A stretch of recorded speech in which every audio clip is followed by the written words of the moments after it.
তো ভিউয়ার্স, আজকের পর্বে আমি আপনাদেরকে দেখাবো যে আপনারা কিভাবে ঘরে বসে অনলাইনে ট্রাভেল ট্যাক্স দিতে পারেন। তো আমরা সাধারণত ট্রাভেল ট্যাক্স ৩ টা স্থানে গিয়ে দিতে পারি। এক, চাইলে সরাসরি বর্ডারে গিয়ে দিতে পারি। চাইলে বাংলাদেশের সোনালী ব্যাংকের যেকোনো শাখায় ট্রাভেল ট্যাক্স দিতে পারি। আবার চাইলে আমরা অনলাইনেও ট্রাভেল ট্যাক্স দিতে পারি। তো আমরা কেন অনলাইনে ট্রাভেল ট্যাক্স দিব? দেখেন, আমরা যদি বর্ডারে গিয়ে ট্রাভেল ট্যাক্স দিতে যাই, সেক্ষেত্রে বর্ডারে কিন্তু দীর্ঘ লাইন থাকে। তখন দেখা যায় সেখানে একটা সময় ক্ষেপণ হবে, একটা ঝামেলায় আপনি পড়বেন আরকি, ঠিক আছে? সেক্ষেত্রে অনলাইনে ট্রাভেল ট্যাক্স দেওয়াটাই বেটার। আর আপনি যদি ঢাকার বা বাংলাদেশের যেকোনো সোনালী ব্যাংকের শাখায় ট্রাভেল ট্যাক্স দিয়ে নিতে পারেন, সেক্ষেত্রেও বেটার হয়। আর যদি আপনি এই ধরনের ঝামেলায় পড়তে না চান, সেক্ষেত্রে অনলাইনেই দিতে পারেন। তবে অনলাইনে ট্রাভেল ট্যাক্স দেওয়ার ক্ষেত্রে আমাদেরকে কিন্তু একটা জিনিস মেইনটেইন করতে হবে। অর্থাৎ আমরা চাইলেই কিন্তু যেকোনো বর্ডার দিয়ে ঢোকার ক্ষেত্রে কিন্তু অনলাইনে ট্রাভেল ট্যাক্স দিতে পারব না। ট্রাভেল ট্যাক্স আমরা ৩ টা বর্ডারের ক্ষেত্রে অনলাইনে দিতে পারব। ১, যদি আমরা বেনাপোল দিয়ে যাই, ২, যদি দর্শনা দিয়ে যাই, ৩, যদি ভোমরা বন্দর দিয়ে যাই। এই ৩ টা বর্ডার যদি ইউজ করে আমি ইন্ডিয়াতে ঢুকতে চাই, সেই ক্ষেত্রে অনলাইনে ট্রাভেল ট্যাক্স দিতে পারবো। অন্য বর্ডার দিয়ে কিন্তু আমি দিতে পারব না। ইন কেস আমি বাংলা বান্দা দিয়ে যদি যাই বা ডাউকি বর্ডার দিয়ে যাই, সেই ক্ষেত্রে কিন্তু অনলাইনে ট্রাভেল ট্যাক্স দিলে কিন্তু সেটা কিন্তু আ আপনার গ্রাহ্য হবে না। ওকে? তো যাই হোক, এখন আপনাদেরকে দেখিয়ে দেই যে কিভাবে অনলাইনে আপনারা ট্রাভেল ট্যাক্স দিতে পারেন। তো চলুন আর কথা না বাড়িয়ে সরাসরি কম্পিউটার স্ক্রিনে চলে যাচ্ছি। তো ভিউয়ার্স, এর জন্য ১ম এ আমরা চলে যাব Google Chrome এ। এখানে যাওয়ার পর লিখব ট্রাভেল ট্যাক্স। তো এটা লেখার পর ১ম যে ওয়েবসাইটটা আসবে, আপনি সেই ওয়েবসাইটে প্রবেশ করবেন। তো আপনাদের সুবিধার্থে আমি এই লিঙ্কটা আমার ভিডিও ডেসক্রিপশনে দিয়ে দিব। আপনারা চাইলে ওই লিঙ্কে ক্লিক করে এখানে চলে আসতে পারবেন। তো এইখানে যাওয়ার পর দেখতে পাচ্ছেন যে উপরে স্পষ্টভাবে লেখা আছে, বেনাপোল দর্শন এবং ভোমরা স্থলবন্দর দিয়ে ভ্রমণকারীগণ এই সেবা পাবেন। শীঘ্রই অন্যান্য বন্দর এই সেবার আওতায় আসবে। ওকে? ১ম এ এখানে আপনার নাম দিতে হবে। পাসপোর্ট অনুযায়ী যে নাম আছে সেই নামটা দিয়ে দিবেন। তো আমি দিয়ে দিচ্ছি। এরপর পাসপোর্ট নাম্বার দিতে হবে। তো পাসপোর্ট নাম্বার দেওয়ার পর প্যাসেঞ্জার টাইপ, যাত্রীর ধরন অবশ্যই অ্যাডাল্ট হলে অ্যাডাল্ট, চিলড্রেন হলে চিলড্রেন, এটাতে চেক মার্ক দিবেন। তারপর ট্রান্সপোর্ট টাইপ, পরিবহনের ধরন, আপনি কিভাবে যাচ্ছেন, অবশ্যই আপনি যদি বাই ল্যান্ডে যান, অর্থাৎ বাই ল্যান্ড, আর যদি বাই ওয়াটার হয় বাই ওয়াটার, বাই এয়ার হলে বাই এয়ার। যেহেতু বাই ল্যান্ডে যাবে, বাই ল্যান্ড আমি চেক মার্ক দিয়ে দেবো। আর এখানে ডেস্টিনেশন ডিফল্ট অবস্থায় ইন্ডিয়া থাকবে আরকি। আর এখানে একটা মোবাইল নাম্বার দিয়ে দিতে হবে। যেকোনো একটা মোবাইল নাম্বার আপনি দিয়ে দিতে পারেন। সচল একটা মোবাইল নাম্বার দিয়ে দিবেন।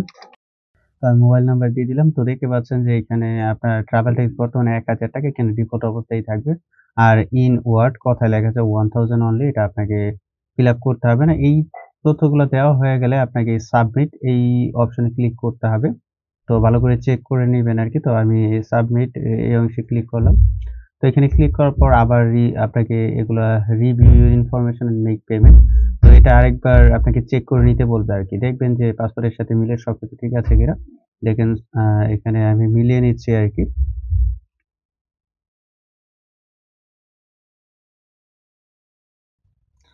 সবকিছু ঠিক আছে। যদি সবকিছু ঠিক থাকে, এখন এই যে পেমেন্ট রিকোয়েস্ট এই অপশনে ক্লিক করবেন। আমি এটাতে ক্লিক করছি। এখানে ক্লিক করার পর দেখেন, are you sure you to pay the travel tax, অবশ্যই ওকে তে ক্লিক করবেন। আ এখানে ক্লিক করার পর এখানে দেখতে পাচ্ছেন সোনালী ব্যাংক কার্ড, মোবাইল ব্যাংকিং। তো আমি যেহেতু আ আ বিকাশের মাধ্যমে দেখাবো, সেক্ষেত্রে আমি মোবাইল ব্যাংকিং এই অপশনে ক্লিক করব। এখানে ক্লিক করার পর আমি চলে যাবো এই যে বিকাশে। তো এখান থেকে বিকাশে আমি পেমেন্টটা করবো আরকি। দেখেন এখানে প্রসেসিং ফি আপনার ৳৬০ কিন্তু কেটে নিবে। ৳১,০৬০ কাটবে আরকি। অবশ্যই আগে চেক করে নিবেন যে আপনার আ যে আ বিকাশ, ওই বিকাশ নাম্বারে ৳১৬০ আছে কিনা, এটা কিন্তু থাকতে হবে। যদি থাকে অবশ্যই কনফার্ম এই অপশনে ক্লিক করবেন। তো এখানে ক্লিক করার পর দেখতে পাচ্ছেন যে পে উইথ বিকাশ এই অপশনে ক্লিক করবেন। এখানে ক্লিক করার পর আপনার বিকাশ নাম্বারটা এখানে দিয়ে দিতে হবে। তো আমি আমার বিকাশ নাম্বারটা দিয়ে দিচ্ছি। তো বিকাশ নাম্বারটা দেওয়া হয়ে গেলে এখানে এই যে কনফার্ম এই অপশনে ক্লিক করতে হবে। আমি ক্লিক করছি। এখানে ক্লিক করার পর বিকাশ ভেরিফিকেশন কোড, আপনার একটা কোড যাবে আরকি। ঠিক আছে? আপনার বিকাশ নাম্বারে এই কোডটা এখানে বসিয়ে দিতে হবে। আমার কোডটা কিন্তু চলে এসছে। এটা আমি এখন বসিয়ে দিব। তো এখন আমি কোডটা কিন্তু বসিয়ে দিয়েছি। দেওয়ার পর এখানে কনফার্ম এই অপশনে ক্লিক করতে হবে। ক্লিক করছি। তো এইখানে এখন আমার যে বিকাশ যে পিন নাম্বারটা আছে, পিন নাম্বারটা দিয়ে দিতে হবে। আমি দিয়ে দিচ্ছি। তো পিন নাম্বার দেওয়ার পর এখানে কনফার্ম এই অপশনে ক্লিক করতে হবে।